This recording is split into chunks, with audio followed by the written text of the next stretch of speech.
कोई भगवान, कोई महापुरुष जीवन में नशा नहीं किया करता है। ये नशेड़ियों ने भगवान को नशा का रूप दे दिया है, ध्यान रखना। जिन्हें पीना है वो भगवान का नाम लिया करते हैं। और मैंने कहा चल छोड़, भोलेनाथ ने भांग पी, बोले पी। तो मैंने कहा तू उनका भक्त है? बोले हाँ। मैंने कहा कट्टर भक्त है? बोले कट्टर भक्त हो। मैंने कहा भोलेनाथ महादेव का भक्त है? बोले हाँ। बोले इसलिए तो शराब, इसलिए तो मैं गांजा पीता हूं, इसलिए तो भांग पीता हूं। मैंने कहा मैंने तो कहीं भोलेनाथ का चरित्र ऐसा पढ़ा नहीं है कि वो नशा करते हों, लेकिन एक बात बता बाबा। बोले क्या? मैंने कहा भोलेनाथ ने भांग पी तो तू भी भांग पीता है? बोले हाँ। तो मैंने कहा एक बार भोलेनाथ ने जहर पिया था, बोल तू उनका भक्त है, पी करके बताएगा एक बार जहर। ध्यान रखना, महादेव की भांग याद करते हो और महादेव का जहर याद नहीं किया करते हो। एक बात याद रखना, जब समुद्र मंथन हुआ था अमृत भी निकला था और जहर भी निकला था। जब जब अमृत निकला तो देवताओं ने प्याले बढ़ा दिए, अमृत हम पिएंगे, अमृत हम पिएंगे। कोई अमृत, सर कोई ने अमृत पिया, जब जहर निकला सबके प्याले पीछे हो गए। ध्यान रखना, ऐसा वैदिक कथाओं में लिखा हुआ है, सबके प्याले पीछे हो गए। क्यों पूछा ये जहर कौन पिएगा वरना सृष्टि नष्ट हो जाएगी। जब सब पीछे हो गए तो शिव जी ने कहा लाओ मैं जहर पिया करता हूं, दुनिया के लिए हम जहर पिया करते हैं। शिव ने जहर पिया और नीलकंठ हो जाया करते हैं। ध्यान रखिए, मैं पुलक सागर कहता हूं, अरे जो अमृत पीते हैं वो देव कहलाते हैं और जो जहर पीता है वो महादेव कहलाया करते हैं। ध्यान रखिए, उन्होंने जहर पिया। ध्यान रखना, पियो, बनो भोलेनाथ के भक्त, पियो जहर। ध्यान रखना, और ऐसे शराबियों को तो बहुत जल्दी पी लेना चाहिए, ये जहर आपके लिए बना हुआ है। मान्यवर आपसे निवेदन है मेरा, ऐसे ऐसे तर्क देते हो अपनी कमजोरियों को छुपाने के लिए। मान्यवर, एक संत थे,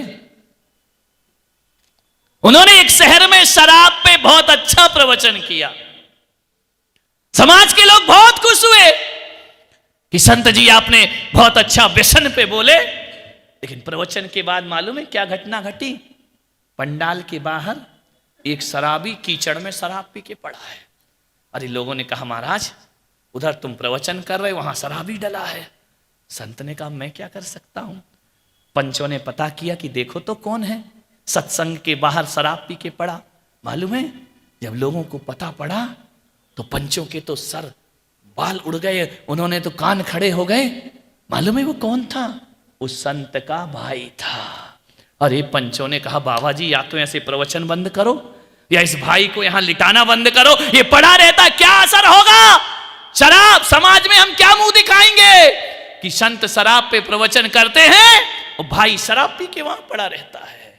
संत ने कहा कोई बात नहीं, कोई बात नहीं, चिंता नहीं। नहीं, समाज ने कहा कल से या तो प्रवचन बंद होगा या शराबी आना बंद होगा। संत ने कहा नहीं, वो भी आएगा और प्रवचन भी होगा। बोले ऐसे कैसे हो सकता है? आप अपने घर के भाई को नहीं सुधार पाए, दुनिया को सुधारने का काम कर रहे हैं, ये क्या मतलब है आपके संत बनने का? संत ने कहा चिंता मत करो, देखते हैं कल आता है कि नहीं आता है। कल प्रवचन हुआ, शराबी फिर वहीं पड़ा पी करके। संत से कहा भाई संत जी बहुत इज्जत खराब हो रही है समाज की, आप बंद करो ये प्रवचन। संत ने कहा नहीं, वो शराब पी के पड़ा है और मैं मानता हूं कि मेरा भाई है, लेकिन एक बात याद रखना, जो काम मैं कर रहा हूं वही काम वो कर रहा है। अरे लोगों ने कहा कि तुम भी पीते हो क्या बाबा जी? बोले नहीं मैं पीता नहीं हूं, लेकिन प्रवचन वो भी कर रहा, प्रवचन मैं भी कर रहा हूं। नांदगांव वालों एक बात ध्यान रखना, संत ने कहा कि मैं लोगों को बोल बोल के सुधारता हूँ, मैं लोगों को बता बता के सुधार रहा हूँ और वो लोगों को दिखा दिखा के सुधार रहा है। ध्यान रखना, मैं थ्योरी हूँ, वो प्रैक्टिकल है। वो कह रहा देखो शराब पियोगे तो जिंदगी में ये दशा हो जाए, वो प्रैक्टिकल है, वो प्रैक्टिकल दिखा रहा। एक शराब पीना वाला भाई नाली के किनारे पड़ा रहता है और प्रवचन करने वाला भाई सिंहासन पर जाकर बैठकर उपदेश। उसके बाद भी तुम ना सुधरो तो तुम्हारे जैसे घृतराष्ट्र दुनिया में कोई और नहीं हो सकते। एक आदमी बहुत बीमार हो गया, मुल्ला नसरुद्दीन ने शराब पी ली, शराब के नसों में दूध हो गया, सूख के कांटा हो गया। बीमार था, मालूम है इतना बीमार कि शराब से उसका जीवन बर्बाद हो गया। मान्यवर, एक आग्रह बड़ी विनम्रता से कर रहा हूं, जीवन को इतना पवित्र बनाना, जब गंदे मंदिर में, जब गंदे स्थान पर तुम बैठना पसंद नहीं करते हो, तो गंदे मंदिर में भगवान बैठना कैसे पसंद करेगा। अब देह के देवालय को इतना पवित्र बनाओ कि इसमें परमात्मा आकर बैठे। वैदिक परंपरा में कहा कि विष्णु जी क्षीर सागर में लेटे हुए हैं, शेष नाग की शैया पर, ध्यान रखना।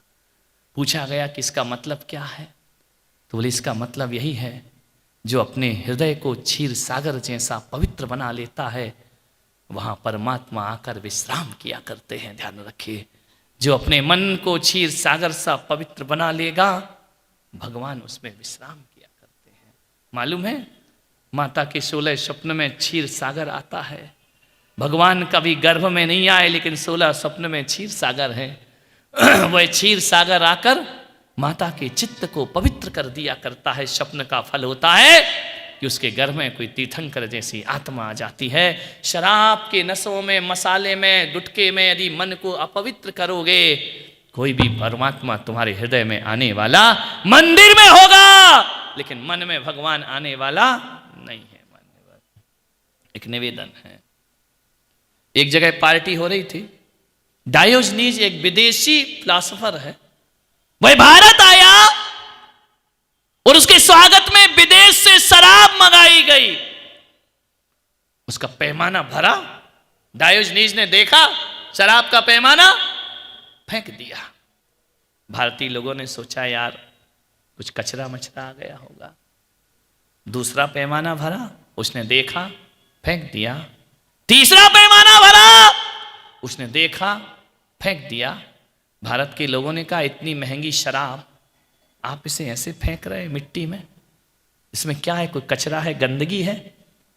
मालूम है, डायोजनीज ने कहा पागलो, तुम कह रहे इसमें कचरा है, गंदगी है, अरे शराब में अच्छाई कौन सी है वो मैं देख रहा था, ध्यान रखना। तुम तो गंदगी की बात करते तो खुद गंदी है। तो बोले आपको नहीं पीना तो मत पियो, मिट्टी में क्यों मिला रहे हो? मालूम है, भारत के लोगों से उस डायोजनीज जैसे फिलॉसफर ने कहा कि इसके मिट्टी में मिलाना बहुत जरूरी है। यदि इसे मैंने मिट्टी में नहीं मिलाया तो एक दिन ये पूरे हिंदुस्तान को मिट्टी में मिलाकर रख देगी। अरे शराब हमें मिट्टी में मिलाए उससे पहले हमें शराब को मिट्टी में मिला देना चाहिए। एक आदमी बीमार हो गया, ठाकुर के पास पहुंचा। ठाकुर साहब मैं बहुत बीमार हूं। ठाकुर ने कहा इलाज करा ले। बोले सब करा लिया? सब करा लिया? बोले हाँ।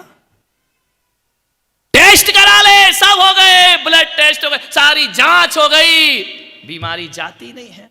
तो ठाकुर ने मालूम है क्या कहा? ठाकुर ने कहा एक काम कर। बोले क्या? बोले दारू पी ले। तो बोले दारू पीने से ठीक हो जाऊंगा? बोले क्यों नहीं हो जाएगा? बोले ठाकुर साहब आप भी कैसी बातें करते हो, जिंदगी में मैंने शराब को हाथ नहीं लगाया और आप कह रहे शराब पी ले तेरी बीमारी चली जाएगी। ठाकुर ने कहा बिल्कुल गारंटी से तेरी बीमारी चली जाएगी। बोले चली जाएगी, कैसे गारंटी ले रहे हो? ठाकुर ने कहा मुझे देख, जब दारू पीने से मेरी ठकुराई चली गई तो मूर्ख तेरी दो कौड़ी की बीमारी नहीं जाएगी? अरे पी ले दारू, बीमारी भी जाएगी और तू भी दुनिया से चला जाएगा। ध्यान रखना, हरियाणा में शराब पे पाबंदी लगी, 6 महीने बाद सरकार को हटाना पड़ी।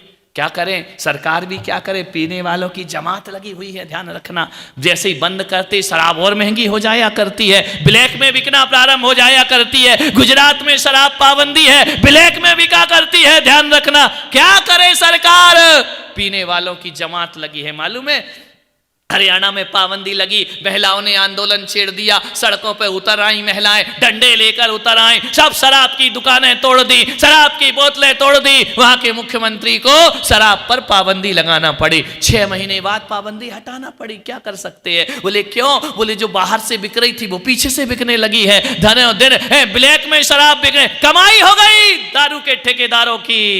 मालूम है, दो बैठे थे शराबी, उनने कहा यार जब से शराब पे पाबंदी लगी है तब से मन ही नहीं लगता है, क्या करें, अपन काम क्या करें। शराबी थे, बोले करें क्या, बोले यार एक महिलाओं का सत्यानाश हो जाए, इन्होंने हमारी शराब बंद करा दी है, अब जिए तो कैसे जिए। तो मालूम है दूसरा शराबी कहता अब क्या करेगा बेटा, सरकार ने पाबंदी लगा दी है, राम राम बोल, भगवान का राम का नाम ले, और क्या कर सकते हैं। बोले यार बहुत कोशिश करता हूं। बोले क्यों, बोले जब भी बोलता हूं राम राम मुंह से रम ही रम निकलता है, राम तो निकलता ही नहीं। जिसने जिंदगी भर हराम की खाई वो राम का क्या जाने। ध्यान रखना, मान्यवर, सोचना है, विचार करना है।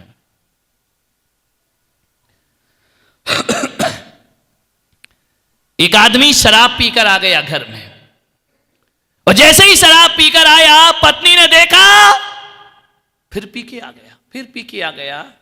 पत्नी ने कहा क्यों रे, तूने शराब क्यों पी, अंदर नहीं घुसने दूंगी, शराब क्यों पी। उसने कहा मेरा स्वास्थ्य खराब था। तो बोले बेवकूफ, स्वास्थ्य खराब है तो दारू पीने की क्या जरूरत है। बोले जरूरत है। बोले क्यों। बोले एक डॉक्टर ने मुझे कहा था ठीक होना है तो दवा दारू ले। समझ गए क्या। तो बोले दवाई तो मैं मेडिकल से ले आया, और उसने बाद में कहा था दारू ले, तो मैंने दारू भी पी ली। पत्नी ने कहा धन तेरा सत्यानाश हो, तू दवा दारू दोनों ले आया, दूसरे दिन पट्ठा फिर पी कर आ गया। पत्नी ने कहा आज क्यों पिया। बोले तबीयत ठीक ही नहीं हो रही है। तो बोले मेडिकल डॉक्टर के पास गया था, उसने कहा था दवा दारू ले ले। तो बोले आज पी के क्यों आया। बोले आज आयुर्वेदिक के पास गया था, आयुर्वेदाचार्य के पास। तो बोले क्या हुआ। बोले उसने कह दिया आज वाइन ले। कुछ लोगों को घर में जाके समझ में आएगा, अजवाइन, उसने संधि विच्छेद कर दिया, आज वाइन ले। बोले पी के आ गया मैं, तबीयत ठीक नहीं हो रही। तीसरे दिन फिर पी के आ गया। पत्नी ने कहा अब क्यों पी के आया। बोले तेरे बाप की याद आ गई। बोले मेरे बाप की याद क्यों आ गई। बोले जब हम दोनों ने शादी की थी तेरे बाप ने आशीर्वाद दिया था, क्या बोला था कि बेटा अब मैं जिस चिंता से मुक्त हुआ, अब तुम दोनों मिलकर घर वार चलाओ, घर तू चला रही है। विचार करिए, सोचना है आपको। जाम पर जाम पीने से क्या फायदा, रात चढ़ेगी सुबह उतर जाएगी। अरे प्रभु नाम का पीला प्याला पी ले, तेरी जिंदगी संवर जाएगी। ध्यान समय हो गया है आपका, 10:10 हो रहे हैं। 4-5 दिन आपके शहर में रहा, आपने बड़े सम्मान से बड़े इज्जत से मुझे सुना। सुबह शाम दौड़े चले आए, दोपहर को दौड़े चले आए। एक फिजा बदली, एक समय बदला, लोगों का चिंतन बदला। मैं इतना ही कहना चाहता हूं कि कुछ और करो या ना करो, हर युवा ये संकल्प ले ले, हम जिंदगी में हर परिस्थिति में हर हाल में जी लेंगे, लेकिन कभी नशा अपनी जिंदगी में नहीं करेंगे। ध्यान रखना। हर बेटी ये संकल्प ले ले, हम मर्यादा से बढ़ करके फैशन में नहीं जाएंगे। हर बेटी अपना चरित्र, अपने घर की इज्जत बचा के रखे। मैं नहीं चाहता कि तुम बड़ी बड़ी तपस्या करो, मैं नहीं चाहता, आपसे अपेक्षा नहीं रखता हूं कि बड़े बड़े मंदिर बनाओ, मैं ये भी नहीं चाहता हूं कि रात दिन भगवान की माला फेरो। लेकिन मैं इतना चाहता हूं पुलक सागर कि जैनों जैसा आचरण जी करके जिंदगी को बिताइए। मान्यवर, ताकि संत गौरव महसूस करें तुम पर, परिवार महसूस करे गौरव तुम पर, फक्र हो समाज को, राष्ट्र को, देश को। मान्यवर, जिंदगी को बहुत सही तरीके से जी लो। ये जिंदगी बार बार नहीं मिला करती है, इस जिंदगी को पवित्र बना करके जियो।